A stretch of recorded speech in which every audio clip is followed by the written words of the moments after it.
에너지 업계의 모든 관계자 여러분, LS 일렉트릭의 버추얼 데이에 오신 것을 진심으로 환영합니다.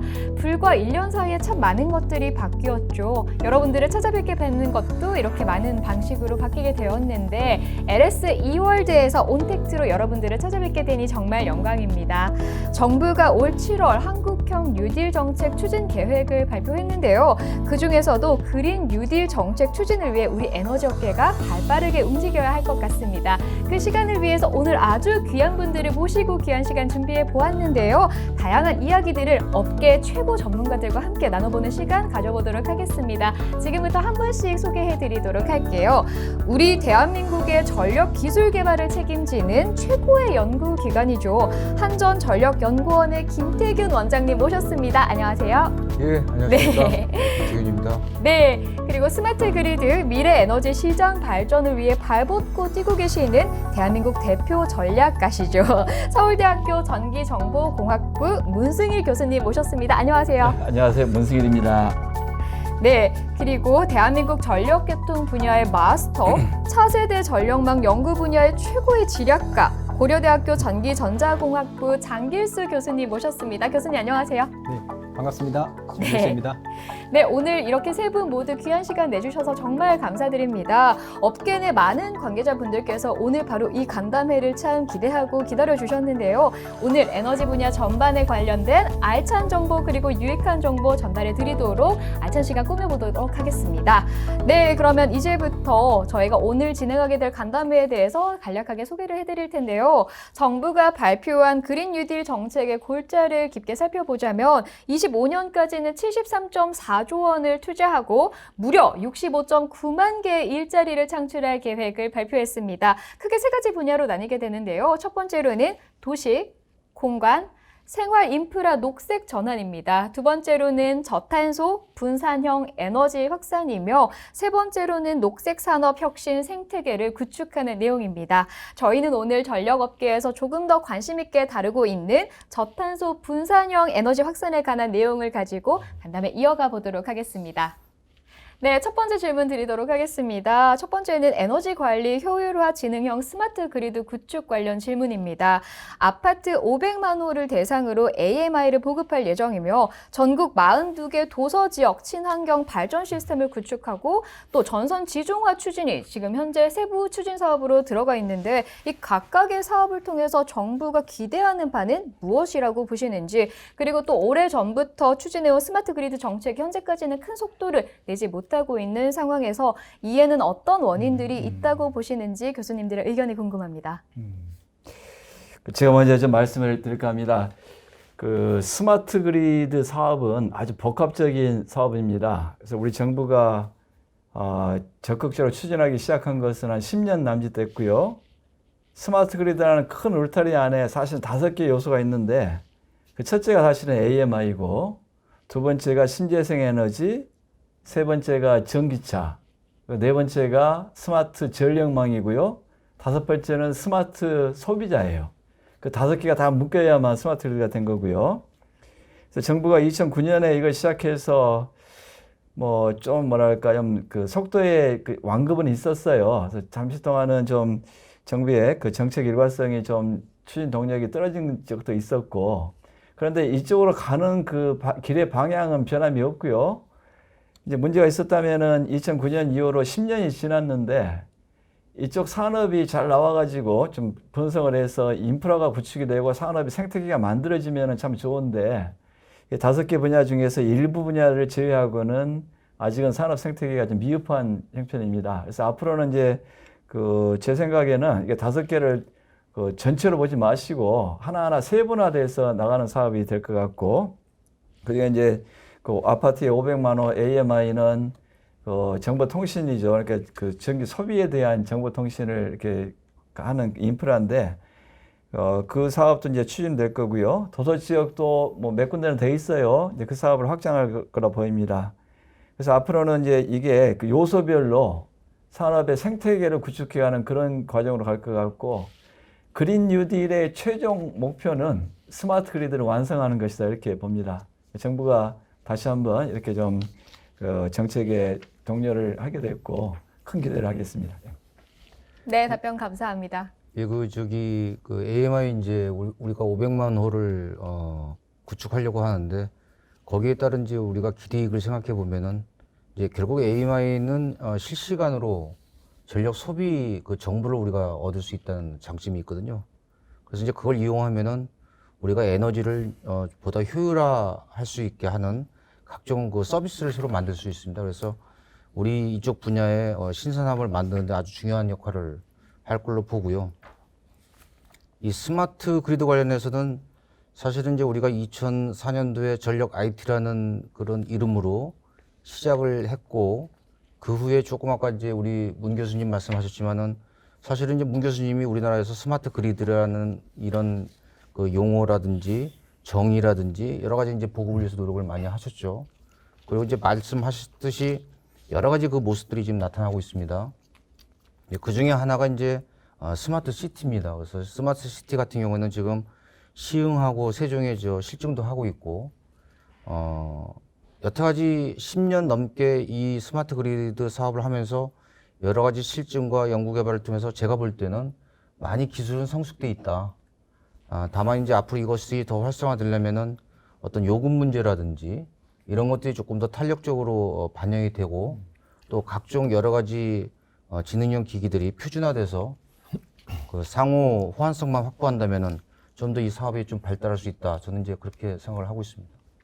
두 번째 질문 이어서 드릴 텐데요. 두 번째로 신재생 에너지 확산 기반 구축 및 공정환 전환 지원 관련 정책에 대해서 질문을 드리도록 하겠습니다. 첫 번째 질문 드리겠습니다. 대규모 해상풍력 단지 입지 발굴을 위해서 현재 경남 창원과 또 전남 영광의 테스트베드 그리고 실증 단지로 추진이 되고 있습니다. 해당 단지 조성에 적절한 입지 조건에는 구체적으로 어떤 것들이 있는지 참 궁금한데요. 답변 부탁드립니다.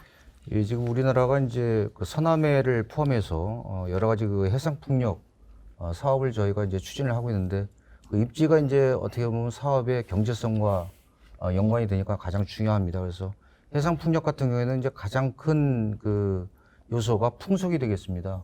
그래서 우리가 일반적으로 7m/s 이상의 풍속을 가지면은 사업성은 있다. 이렇게 저희들이 판단을 하고 있고, 그런 지역이 우리나라에서는 서남해라든지 제주도라든지 이런 지역이 해당이 됩니다. 그 다음에 이제 설치비 관련해 가지고 수심이라든지 또 그 해양 지반이라든지 이런 것들도 아주 중요한 입지 선정의 요소가 될 수 있고요. 무엇보다도 이제 그것들이 육지 계통하고 서로 전기적으로 연결이 돼야 되니까 육지 계통과의 이격거리 이런 것들도 중요한 고려 사항이 됩니다. 반면에 우리 해양에는 이제 군사 작전 지역들도 있고, 또 환경 보존 지역들도 있고, 또 어민들이 하는 그 어장 지역들도 있습니다. 이제 그런 것들은 저희가 또 이 대상 지역에서 또 배제하는 그런 검토들을 다 종합적으로 이렇게 하고 있습니다. 네, 답변 감사드리고요. 이어서 두 번째 질문 바로 드리겠습니다. 태양광 발전 확대를 위해 주민 참여형 이익 공유 사업을 도입하고 또 자가용 신재생 설치비를 지원하는 등의 지원이 이루어지고 있는데, 현재까지의 지원 제도와 달라지게 되는 점은 어떤 것들이 있는지 참 궁금합니다. 예, 지금 그 신재생 에너지 특히 태양광 중심으로 많이 보급이 되면서 그 사업을 하시는 분이나 지자체나 주민들이나 여러 가지 사실은 그 딜레마라고 할까 이거 겪고 있는 상황 아닙니까?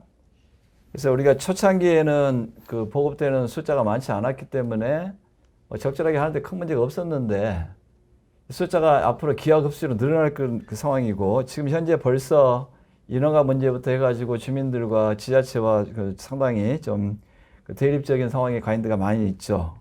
이걸 그대로 내버려 두면은 아마 신재생 사업 자체가 크게 문제가 될 걸로 예상이 돼서 정부도 그렇고 지자체도 이제 주민 참여형으로 가려고 하는 겁니다. 그 주민 참여란 말이 뭐 잘 아시겠지만 아주 미묘한 걸 담고 있거든요. 그 현장에 계신 주민들은 자기네가 하는 사업이 아니고 남이 와서 하는 사업에 대해서 감정적으로 좋은 감정을 갖기 쉽지 않아요. 그렇잖아요, 솔직히. 그리고 이제 그분들이 원하는 거, 그러면 거기서 나오는 이익을 좀 나눠주는 것인가? 물론 그것도 중요합니다. 근데 이제 우리가 경험을 통해 배운 건데, 경제적인 문제만 가지고 접근하면 분명히 한계가 있더라고요. 그래서 정부도 그걸 깨닫고 이게 처음에 시작 때부터 뭐랄까 좀 정서적으로 주민들하고 같이 가지 않으면 안 될 겁니다. 그렇게 해야 될 필요가 있고, 그래서 아마 이번에 나오고 지금 만들려고 하는 정부의 제도들은 뭐 경제적인 그 이익을 분배하는 것은 그 당연한 것이고, 처음에 기획할 단계부터 주민들의 아이디어를, 주민들의 생각을 담아서 하고 자기네들이 주인이 되는 그런 그림으로 하려는 거예요. 그래서 이제 그 과정에서 뭐 협동조합도 만들어지고 할 텐데 지자체 역할이 되게 커질 겁니다. 그래서 제가 좀 마지막으로 드리고 싶은 얘기는, 에너지 정책이 그린 에너지로 가면서 탑다운에서 바텀업으로 바뀌고 있다는 얘기입니다. 이 토론을 들으시는 많은 분들이 비즈니스를 하실 텐데, 이제 비즈니스를 하시려면은 예전과는 좀 방법을 바꿔야 한다는 그런 의미를 하고, 주민들과 지자체와 처음부터 잘 그림을 짜온다면은 지금 우리가 생각지도 못한 큰 것들을 할 수 있는 원래 그런 기회가 만들어지고 있다고 봅니다. 예. 네, 그리고 이어서 바로 세 번째 질문 드릴 텐데요. 신재생 에너지 업종 전환 지원 정책으로 업종 전환이 필요한 지역에는 어떤 준비가 필요하게 될지, 그리고 또한 앞으로의 방향성은 어떻게 이어나가야 할지가 궁금합니다. 예, 이제 우리가 어차피 이제 탈석탄 정책 기준은 이제 계속 갈 거고요. 네.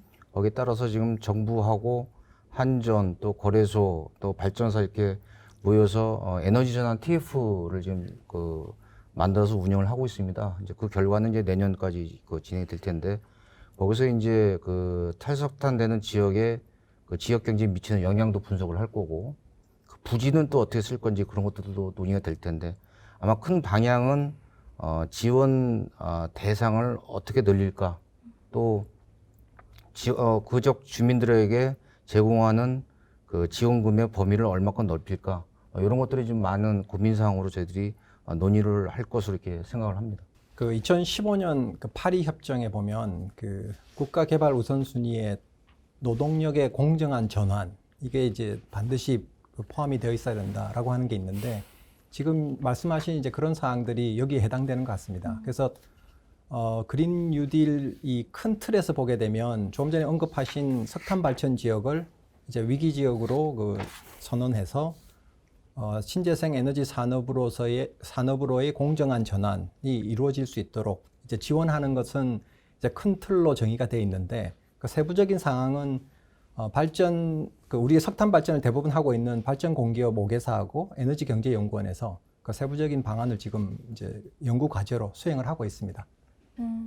혹시 그 세부적인 사항들에는 어떤 것들이 있는지 조금 더 설명을 해주실 수 있으실까요?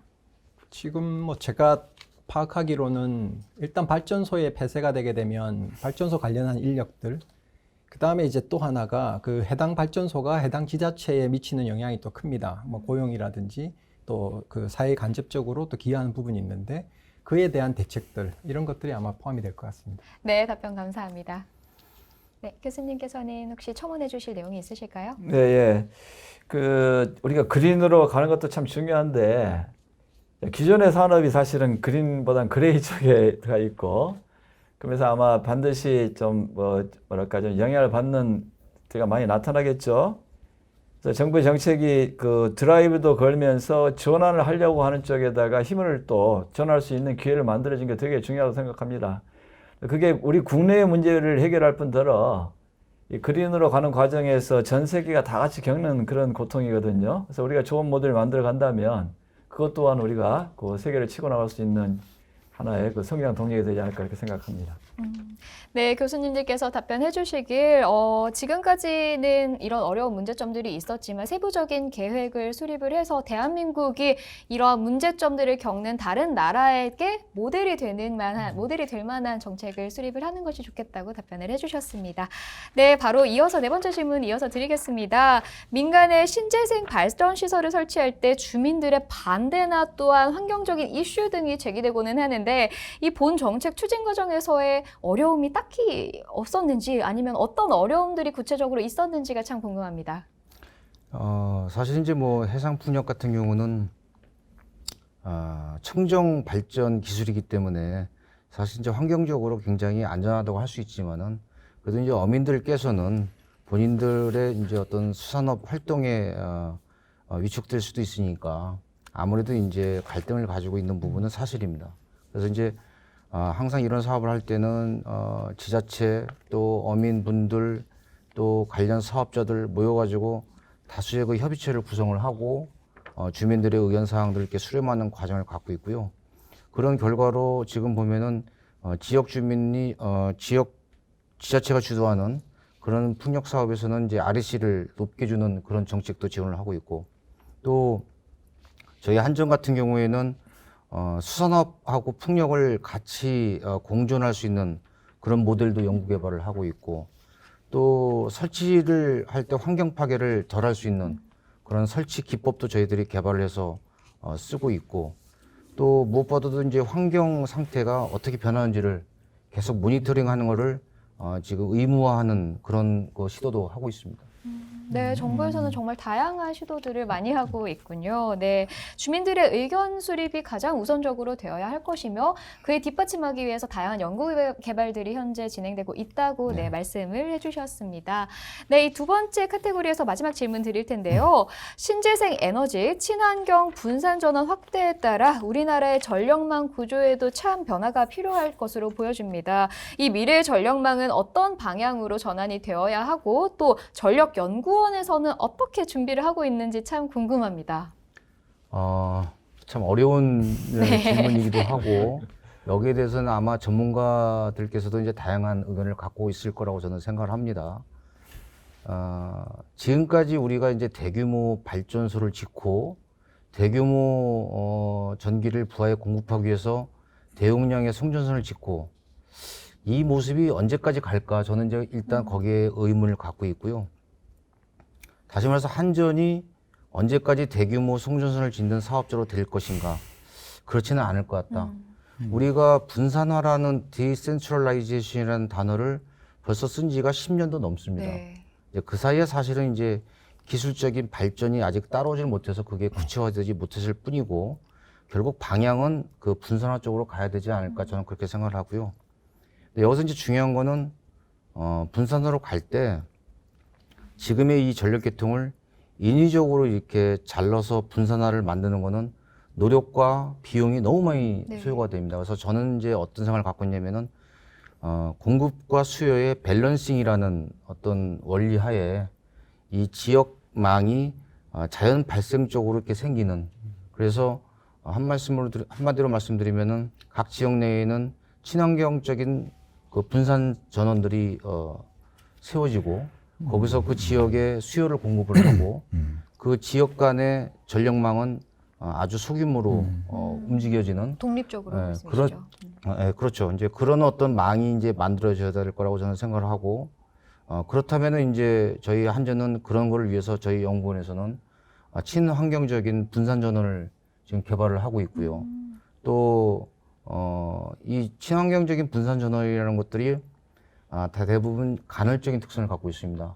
그래서 거기에 이제 계통을 안정화시키기 위해서 ESS를 개발하는데 저희는 목적이 지금 2034년도에 이제 78 기가와트 설비 용량의 그 재생에너지가 들어왔는데, 더 이상 이제 작은 규모의 ESS는 해답이 될 수가 없다. 그래서 저희는 이제 대용량의 장주기 ESS 개발하는 데 초점을 좀 두고 있고요.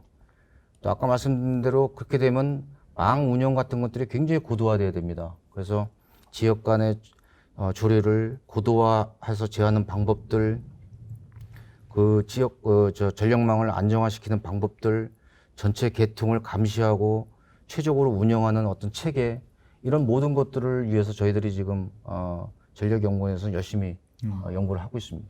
네, 멋진데요, 정말. 네, 한전에서는 이렇게 친환경적인 분산 전원 개발을 위해서 지금 온 전력을 다 쏟고 계시다고 네, 말씀을 전해주셨습니다. 교수님들께서는 혹시 이 부분에 대해서 네.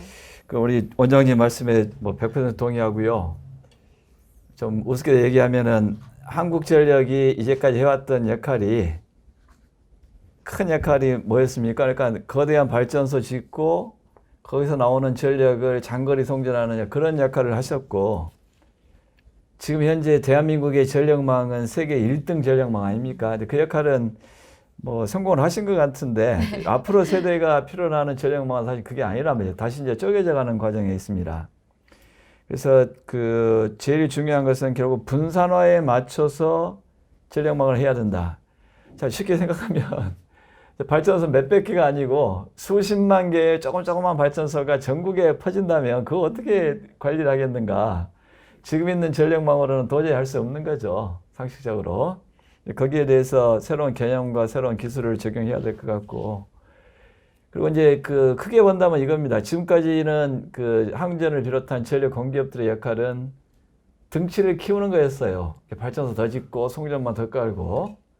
앞으로는 덩치가 커져가는 게 아니고 유연성이 갖춰져 가는 거죠. 그래서 이게 좀 다른 얘기예요. 덩치도 클 수 있지만 유연성을 갖추지 못한다면 커진 덩치가 더 우리한테 피해가 될 겁니다. 그리고 이제 앞으로 아주 장기적으로는 어쩌면 한국전력과 같은 단일한 어떤 회사가 전국을 통제하는 그런 시스템에서 우리가 벗어날 수밖에 없지 않겠는가. 그런 과정에서 아까 얘기했듯이 그 지역의 이익 공유를 하자는 게 단순한 그냥 거기 만들어지는 발전소에 돈 몇 푼 나누는 게 이런 차원의 문제가 아니고 정말로 만들어져야 될 국가의 전력망의 프레임이 근본부터 바뀔 텐데 거기 풀뿌리처럼 이게 기본이 서지 않는다면 그게 버티고 서겠는가 하는 그런 문제가 결부되는 거죠. 그래서 아주 많은 기술적인 문제뿐만 아니라 좀 정책적인 문제가 같이 고민 안에서 풀려나가야 될 것 같습니다. 네. 네. 지금 두 분 말씀 뭐 저도 공감하고요. 결국은 신재생 에너지원이 크게 늘어날 수밖에 없는 그 추세는 뭐 거스를 수가 없을 것 같습니다. 이제 그렇다고 하면 그 신재생 에너지원 자체가 가지고 있는 특성이 아까 언급된 대로 결국은 변동성이라는 겁니다. 그러니까 결국 우리가 필요할 때 전력을 생산하는 것이 아니라 자기들이 할 수 있을 때 전력을 생산하는. 결국 이제 그 부분을 어떻게 전력 계통에서 잘 우리가 그 문제를 해결하느냐, 이게 이제 다가올 차세대 전력 계통에서 가장 중요한 문제가 될 것 같습니다. 그렇게 하려면 기존에 우리가 지금까지는 발전기한테 다 시켰는데 그러한 것을 이제 시킬 수가 없죠. 해당 발전기들에게. 그렇다면 그 발전기들이 해왔던 제어 능력을 결국은 전력을 생산해서 소비하는 단에 포함된 모든 기기들이 다 그 능력을 결국 대체해 줘야 됩니다. 자, 그렇게 하려면 지금까지 해왔던 아주 패시브한 그 수동적인 전력망들이 아주 능동적인 그 발전기가 했던 그런 능력을 대체할 수 있을 정도의 능동적인 역할을 해야 됩니다. 자, 그러한 전력망으로 이제 바뀌어야 되고 결국 그만큼 이 오늘 간담회를 듣고 계시는 분들의 역할이 이제 거기에 있게 되겠죠. 그만큼 또 사업 영역이 넓어지실 거고 그러한 일들을 하실 일들이 이제 많아질 것 같습니다. 이렇게 분산 전원 확대에 따라서 전력망 기술이 필요하게 되면서 지금 이 간담회를 함께 참여하고 계시는 많은 사업자분들께서도 도움이 될 수 있을 만한 정보를 그리고 아이디어들을 많이 얻으실 수 있을 것 같아요. 네, 그럼 이어서 질문 계속 드리겠습니다. 세 번째 질문입니다. 전기차, 수소차 등 그린 모빌리티 보급과 관련된 질문 내용입니다. 첫 번째로 최근 전기차 시장이 굉장히 활기를 띠고 있는데요. 이번 전기차와 또한 충전 인프라 보급 정책으로 인해 앞으로 더욱 이 시장이 성장세를 보일 것으로 참 많은 기대가 되는데 다만 기존 차량 대비 전기차 금액이 조금 더 높은 편이죠. 그래서 이런 시장이 성숙하기 위해서 어떤 제도적 장치가 보완이 되면 참 좋을지 궁금합니다. 그 맥킨지 보고서에 따르면 그 현재 전기차 시장을 주도하고 있는 국가들의 가장 주된 성장 요인을 결국 이제 보조금하고 규제라고 이제 얘기를 합니다. 그래서 우리나라도 그와 같은 이제 보조금 정책들을 좀 오래전부터 잘 활용해 왔기 때문에 최근 들어서 전기차 보급이 크게 늘어나고 있습니다. 그런데 이제 이러한 추세를 이제 계속 유지를 하려면 결국 이제 이 보조금과 규제라는 정책은 지속되어야 됩니다. 왜냐하면 중국에서의 사례를 보면 최근에 이제 중국이 보조금을 이제 줄이거나 그 어떤 특정 그 배기량 그 측정 용량급에서는 아예 보조금을 없애는 정책을 했었는데 그 이후에 이제 전기차의 보급이 이제 크게 줄었습니다. 그래서 다시 2022년부터 이제 보조금 정책을 다시 하는 거거든요. 유럽도 아주 유사한 과정을 거쳤고 그래서 우리도 그러한 다른 나라들의 사례를 참고해서 현재 유지하고 있는 이 보조금 정책을 결국은 우리가 원하는 수준의 전기차 보급이 되기 위해서는 어느 정도까지는 그 유지를 할 것이 필요할 것 같습니다. 제가 뭐 거의 대부분의 견해가 잠겼으면 같은데 이 점도 뭐 크게 다르진 않지만 네네. 제 생각은 조금은 다른데 사실은 그 어디가 딱 그 적정선인가 결정하기는 쉽지 않은 문제입니다. 근데 그 보조금이라는 게 그 돈을 보태줘 가지고 전기차를 사도록 유도하는 거 아닙니까? 지금 우리나라의 보조금은 뭐 거의 한 1,000만 원이 훨씬 넘는 것 같아요. 뭐 거의 반 가격 정도 지자체에 따라서 네. 보조금을 줍니다. 그 얘기는 보조금 받지 않고는 아무도 차를 사지 않겠다는 거죠. 그래서 소위 말하는 수요 장벽이 나타납니다. 보조금을 뭐 올해 10만 대 보조금 준다고 딱 10만 대 팔리고 10만 한 대 안 팔리는 거예요. 특별한 상황이 아니면. 그러면 앞으로 우리가 보급해야 될 자동차가 뭐 몇십만 대가 아니고 뭐 100만 대, 1000만 대라면 언제까지 보조금을 가기는 참 어렵죠. 제가 이제 현재 필요한 보조금을 제가 부인하는 건 아니지만 가능한 한 보조금에서 빨리 벗어나. 보조금이라는 게 우리 걸음마 할 때 뭐 기적이나 비슷한 거예요, 사실. 빨리 제 힘으로 걷도록 해야 되는데 저는 그 보조금에 들어가는 노력에 보다 어쩌면 더 버금가는 노력이 인프라를 구축하는 데 난 들어가야 된다 봅니다. 근데 지금 현재 우리나라의 전기차 인프라는 뭐 적정한 수준은 아직은 아닌 것 같고요. 더 큰 우려는 이게 앞으로 장기적으로 누가 그 주체가 돼가지고 어떤 재원으로 인프라를 구축할지 이런 플랜이 없으니까 기업체 같은 데에서도 전기차를 얼마나 만들어야 될지에 대한 사실은 딜레마죠. 그래서 저는 뭐 일부 우리 장 교수님 의견에 제가 그 의견을 다는데 가능한 한 저는 보조금에서 빨리 벗어났으면 좋겠다. 중국이 그걸 시도했다가 잠깐 아니다 한 것 같은데 뭐 제 판단에는 보조금에서 빨리 빠져나온 나라가 결국 전기차 시장에서 1등을 할 거예요. 그리고 이제 이게 전기차가 뭐 충전 방전할 때 빨리 할 수도 있고 좀 천천히 할 수 있는데 뭐 슬로우 충전하는 것들은 보급하는데 크게 문제가 없을 거예요. 지금도. 이제 빨리 충전하는 퀵 차징은 상당히 비용도 들고 이게 뭐랄까 단순히 충전기의 문제가 아니고 그 개수가 많아지면 국가 전력망에 큰 임팩트를 주니까 국가 전체 차원에서 적절한 설계가 필요합니다. 저는 그런 의미에서 한국전력에게 전기차 쪽에 인프라 쪽에 어떤 좀 책임과 의무를 정부가 명시적으로 주는 게 맞지 않는가. 지금 그런 게 없기 때문에 자발적으로 하고 있어요. 근데 자발적으로 하는 건 한계가 있죠. 그런 면을 제가 좀 지적을 합니다. 네, 이렇게 세 분과 함께 그린 뉴딜 정책에 대해서 여러 가지 말씀을 나눠보았는데요. 이 정책과 관련해서 전력 분야 전반에 대해서 추가적인 이야기들을 조금 더 나눠보면 좋을 것 같습니다. 네. 질문을 조금 몇 가지 더 드릴 텐데요. 첫 번째 질문은요. 이 보훈 정책이 업계 내 기업들에게는 다양한 사업 기회로 많은 분들께서 활용을 하실 수가 있을 것 같은데 구체적으로 어떤 분야 그리고 어떤 업종에 많은 기회가 또 찾아올 것으로 보십니까? 예, 아까 사회자님 처음에 시작할 때 이제 말씀하셨듯이 그 그린 뉴딜 그 총 사업비가 73조입니다. 네. 이제 거기에 한 반 정도 되는 것이 저탄소 에너지 분야에 투자되는 거고, 저탄소 에너지라고 하면 이제 키워드가 신재생 에너지, 스마트 그리드, 그다음에 이제 그린 모빌리티 이렇게 되는데요. 아까도 이제 우리 장기수 교수님 말씀하셨듯이 이 신재생 에너지는 변동성, 가널성이 이제 가장 큰 문제거든요. 그래서 제가 볼 때는 우리나라의 그 ESS 시장은 계속 좀 더 발전할 것이다.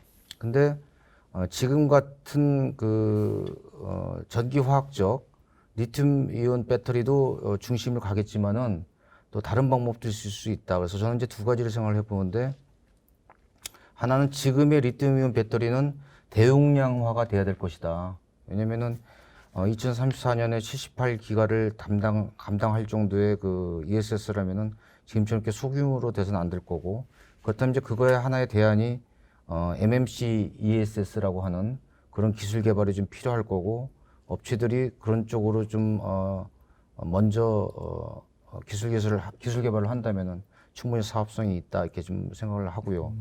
또 하나는 이제 전기화학적 방법 말고 기계적인 방법도 ESS 구축 측면에서 매우 필요하다. 그래서 이제 그 두 가지를 좀 말씀드릴 수 있고, 또 AMI 500만 호 이렇게 설치되는 거랑 비례해 가지고 앞으로는 우리가 뱀스, 팸스 이런 그 EMS 체제들이 많이 이렇게 확대 보급될 겁니다. 그러면은 종합적인 에너지 관리하는 어떤 그 컨설팅하는 그런 업종이 앞으로 좀 많이 부각되지 않을까 그런 생각을 해봅니다.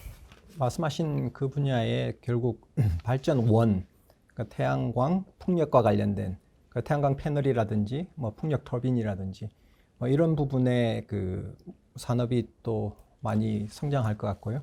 물론 이제 또 이러한 발전원을 전력계통에 접속하기 위해서는 그 인버터가 필요한데 아마 지금 LS 일렉트릭의 이제 주력 업종이 될 것 같은데 네. 그 인버터와 관련한 부분도 이제 크게 늘어날 것 같고요. 그러니까 다양한 형태의 EMS 솔루션이 또 많이 늘어날 것 같습니다. 예. 네, 장길수 교수님께서 이렇게 말씀을 해주셨는데 인버터의 니즈가 더욱더 커지게 될 것이다. 그래서 LS 일렉트릭의 중요도가 그리고 활용도가 더욱더 커지게 될 것이다 라고 말씀을 해주셨습니다.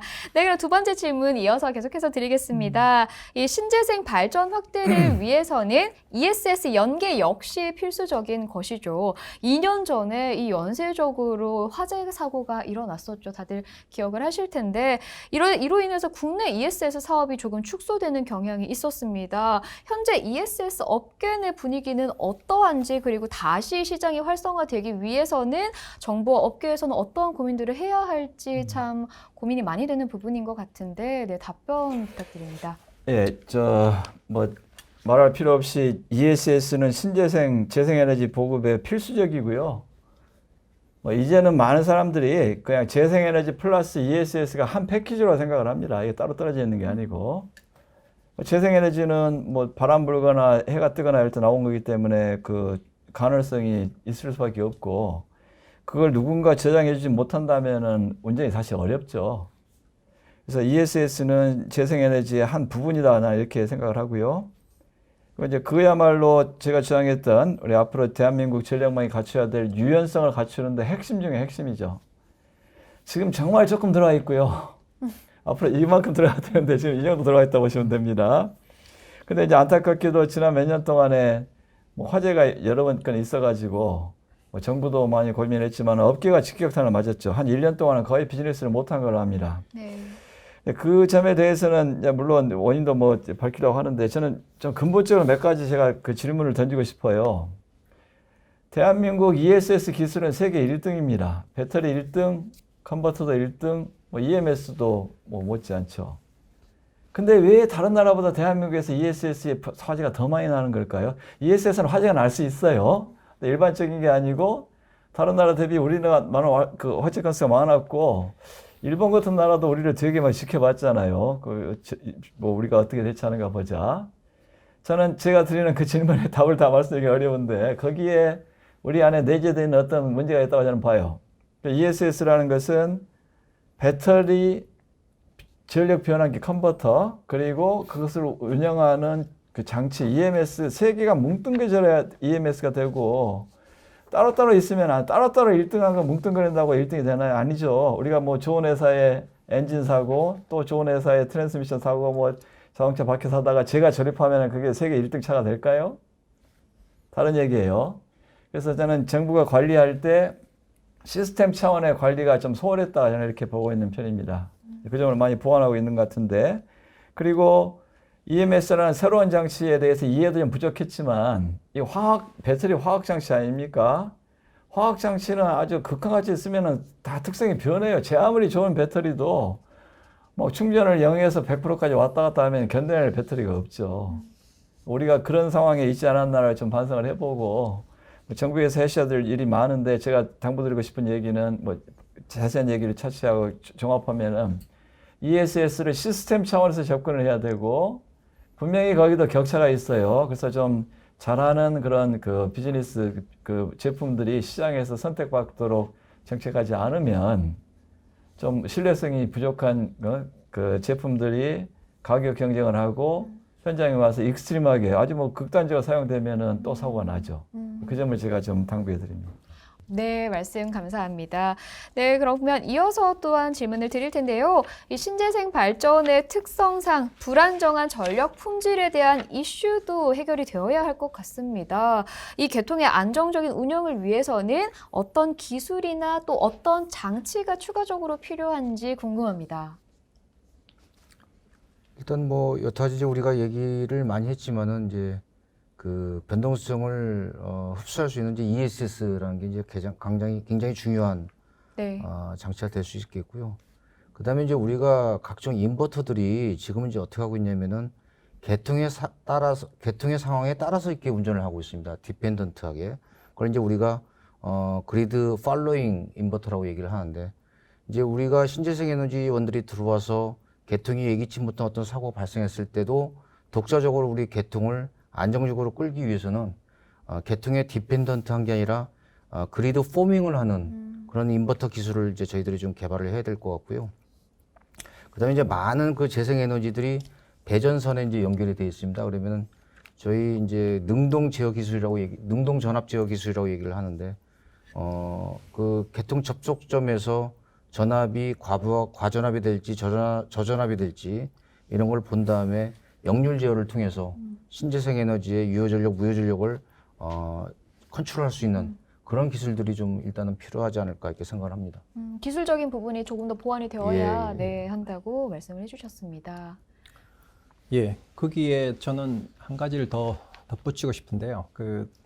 우리가 지금 사용하고 있는 그 송전망, 그 전력 계통은 AC 기반이기 때문에 어떤 특정 지점에서 특정 지점으로 전력을 보내고 싶다, 그 양을 더 늘리고 싶다 하면 조정이 힘듭니다. 거의 이제 그 선로의 이제 임피던스에 의해서 결정이 돼 버리지 우리가 제어를 할 수가 없는데, 결국 이제 신재생 에너지원이 밀집된 지역에서 어떤 특정 시간에 전력이 많이 나오게 되면 그렇지 않은 지역으로 전력을 보낼 수 있는 제어 능력이 필요한데요. 그러한 능력은 결국 일부 DC의 그 제어 성능을 활용할 수밖에 없습니다.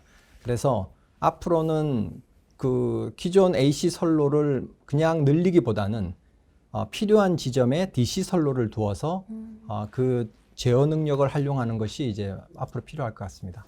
예, 저도 뭐 두 분의 의견에 동의하고요. 지금 특히 이제 한전을 중심으로 우리가 전력망을 얘기할 때 송전, 배전 이런 용어 쓰잖아요. 이제 앞으로 그런 용어 좀 안 썼으면 좋겠어요. 송전이라는 얘기 문자 그대로 이걸 멀리서 전기를 실어온다는 뜻이고, 네. 배전은 우리 동네에 와 있는 것은 나눠준다는 뜻인데, 이제는 누가 전기를 실어다가 나눠주는 게 아니고 뭐 내가 만들어서 밖으로 보내는 것이 그 주가 된다는 거죠. 그러면 송전, 배전에는 개념이 사라질 거예요. 어떻게 단어를 바꾸면 좋을까요? 우리 이제 장길수 교수님이 그 점을 많이 고민하시던데, 네. 그래서 이제 제가 제안은, 그래서 지금 현재 그 소비자와 맞닥뜨려 있는 것은 송전이 아니고 배전이잖아요. 배전 쪽에는 변전소 단위로 이렇게 개통 설계가 되어 있습니다. 변전소 단위로.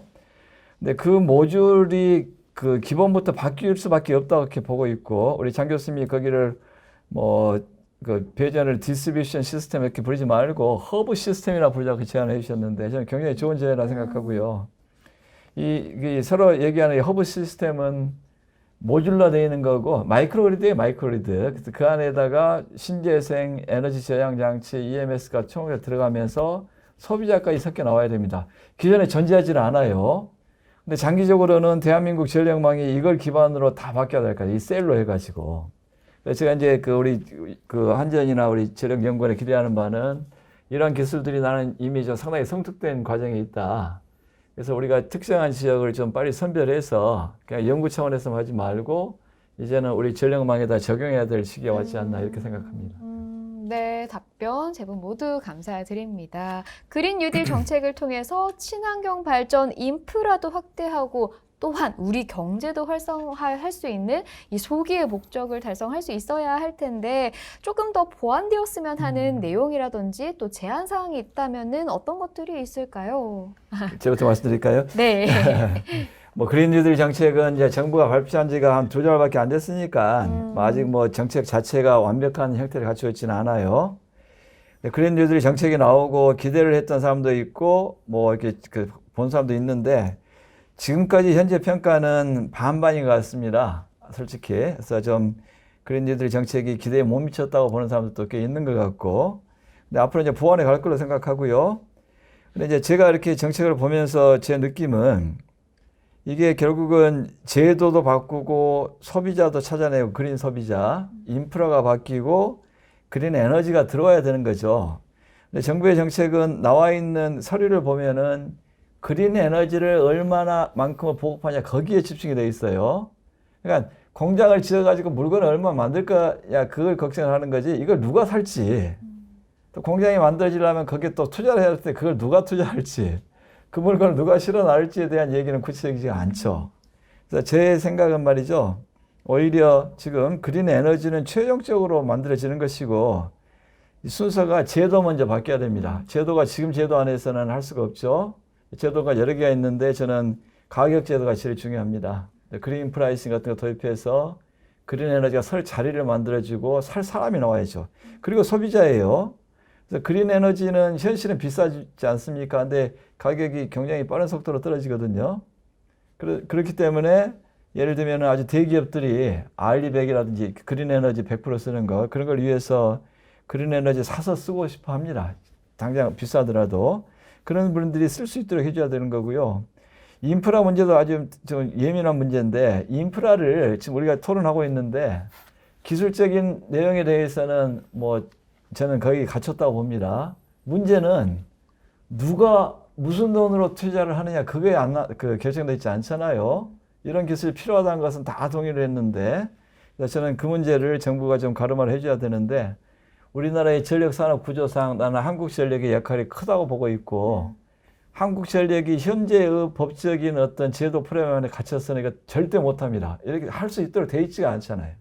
이 점들이 좀 바뀌어 나간다면 한전도 새로운 역할을 하면서 원활한 투자를 통해서 인프라가 갖춰지지 않겠나 이렇게 생각을 합니다. 교수님은 이 인프라 관련된 예. 문제에 대해서 어떻게 생각하시나요? 우리 저 문 교수님 그 말씀 잘 하셨고요. 감사하고 이제 우리 한전이 사실은 이제 공기업의 역할이라는 것이 이런 정부 정책을 뒷받침할 수 있는 인프라를 구축하는 게 이제 저희들의 역할이고 그래서 이제 그 인프라를 갖추면은 예를 들어서 LS 한전이라든지 여러 중소기업들이 어떻게 보면 플레이 그라운드가 되는 거죠. 그 안에서 혁신적인 제품들을 개발하고 신산업을 개발하고 모델을 개발하고 그래서 이제 저희들이 해야 되는데 그런 역할을 할 때 이제 중요한 것이 아까 말씀하신 대로 이제 제도 개선 이런 것들이 중요하고 우리가 정부가 이런 쪽에 대한 그 강력한 리딩 의지를 갖고 있다는 거는 이제 우리가 다 아는 사실이고 저는 이런 사업들이 성공하려면은 한 가지 더 추가돼야 될 것은 우리 민간 사업자도 될 수 있고요. 이런 분들의 어떤 자발적인 참여를 더 유도를 해야 된다. 결국은 우리가 이런 에너지 시장에서 뭔가 참여한 사람들에게 인센티브 정책을 좀 마련을 해서 많이 좀 흡수할 수 있게 그렇게 노력을 해야 되지 않나 이렇게 생각을 합니다. 예, 저도 좀 말씀을 드리면 일단 신재생 에너지원 자체는 기존의 발전원하고 특성이 많이 다릅니다. 전기를 생산한다는 측면에서는 발전기지만 우리가 오늘 계속 얘기했듯이 그 완전히 특성이 다른 발전기고 그러한 발전기가 많이 들어오는 전력 계통은 이전의 전력 계통과는 이제 확연하게 다른 계통입니다. 그러니까 지금 한전이나 우리 산업부 정부에서 추진하는 정책들을 보면 열심히 하시고 많은 돈을 투자를 하십니다. 그런데 그거는 일종의 체질이 바뀐 사람한테 이전에 먹던 약을 더 많이 먹이고 더 잘 먹이는 효과밖에 없는 것 같습니다. 그래서 이미 체질이 바뀌었다면 그 체질이 바뀐 사람에게 가장 맞는 그 약을 새로 찾아가지고 처방을 해줘야 됩니다. 지금 제가 생각할 때 이제 지금 그린 뉴딜의 정책의 가장 큰 가장 모자라다고 생각하는 점은 일단 신재생 사업을 하는 데 있어서 지금 무엇이 가장 일종의 어려운 점인지를 보면 태양광 사업자들은 보면 전력 개통 접속이 잘 안 됩니다. 일단 지연되는 문제가 있고요. 그 다음에 해상풍력 사업자들은 개통 접속 비용이 큽니다. 해상에서 이제 끌어와서 접속을 시켜야 되는데 한전이 제시하는 접속점까지 가게 되면 그 접속 비용이 이제 크고 또 그 지점을 또 찾지 못하는 경우도 있고 이제 그러한 식의 여러 문제를 안고 있는 상황에서 그 사업자들을 지원해 줄 수 있는 그런 정책보다는 그 사업자들이 사업을 해서 사업을 하는데 문제가 없도록 인프라를 확충해 주는 것이 제일 중요하다고 생각합니다. 그래서 아까 문 교수님께서 언급하신 대로 저희가 나름 오랜 동안 얘기를 해가지고 얼마 전에 지금 언론에도 한번 말씀을 드린 적이 있는데요.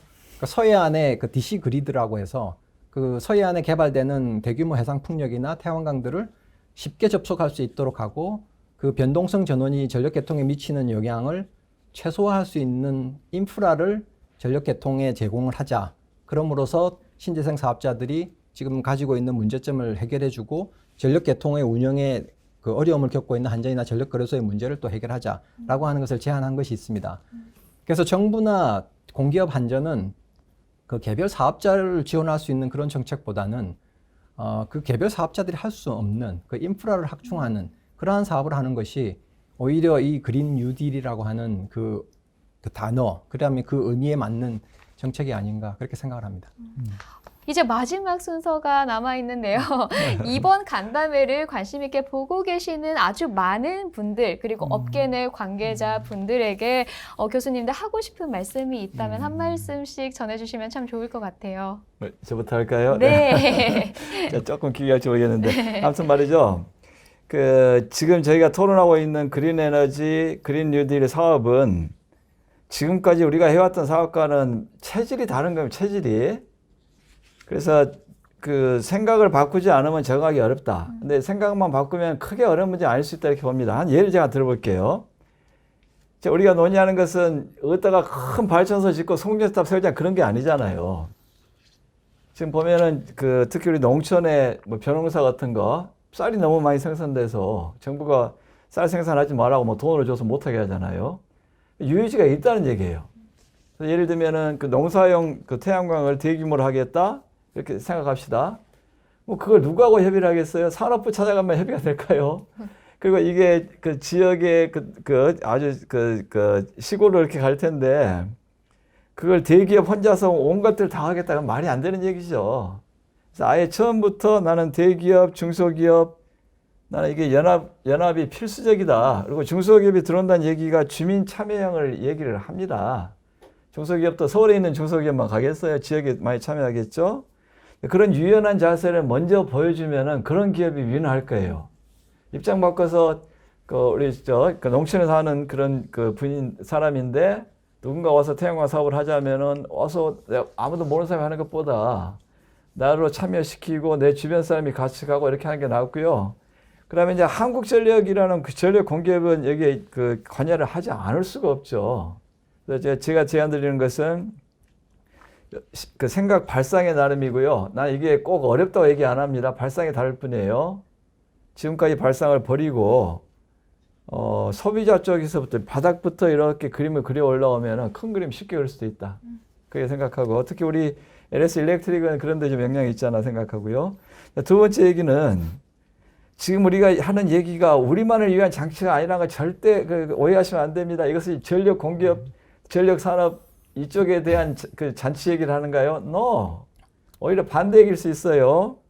지금 우리가 얘기하는 게 에너지에다가 새로운 기술인데 ICT 기술 융합을 얘기하지 않습니까? 전기차 충전 얘기만 합시다. 충전기 웬만하면 만듭니다. 웬만하면. 충전기 기술의 핵심은 사실은 충전기를 얼마나 잘 만드냐 보냐는 인프라를 어떻게 만들고 플랫폼을 어떻게 만들고 그걸 어떻게 커뮤니케이션하고 운영하는 게 문제인 거지. 전기차 충전기는 웬만한 중소기업 다 만들어요. 그러면 핵심 기술은 나는 오히려 전력, 전기, 에너지 기술보다 ICT 기술이고 빅데이터 AI 기술이죠.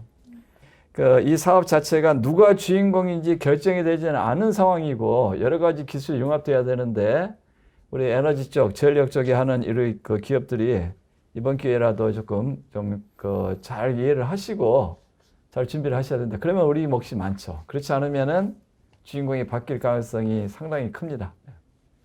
네, 답변 감사합니다. 문승일 교수님. 네, 이어서 예, 앞으로 여태까지 이제 저희가 이렇게 토의한 우리 그린 뉴딜 또 이제 스마트 그리드 이런 걸 통해서 아마 앞으로 많은 산업들이 또 비즈니스 모델들이 이렇게 만들어질 겁니다. 근데 그 모습들이 지금 문 교수님께서 말씀하셨듯이 융합의 형태로 나타날 겁니다. 그래서 이거는 아까 말씀하신 것처럼 에너지와 ICT의 융합도 될 수 있고 하지만 근본적으로 보면은 하드웨어와 소프트웨어의 융합이라고 저는 생각을 합니다.